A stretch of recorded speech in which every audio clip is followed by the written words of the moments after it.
Kita ko lang sa trending yan, natatawa lang ako. Ayoko sanang mag-comment kasi hindi naman ako. Kaso, si Jude Bacalso, o Baklangaso,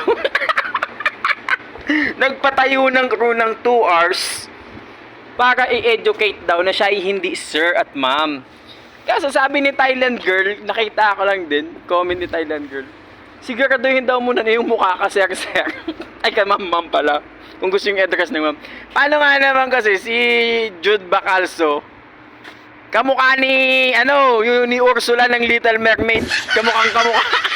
Kahit hindi nyo na make-upan, kahit hindi nyo nalagyan ng kung ano-anong mga prosthetics, pasok din siya bilang nanay ni Shrek ko ako tatanungin. Pwede din siyang tiyahin ni Dugong sa Marina. Pwede.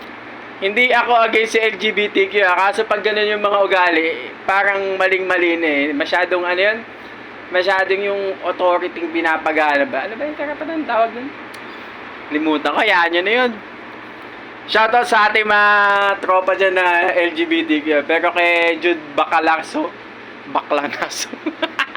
shoutout din sa'yo, tol. Sir! Mukha kang sir kasi. Para kang, sabi ni Formal, pag may pahinga, buhat simento.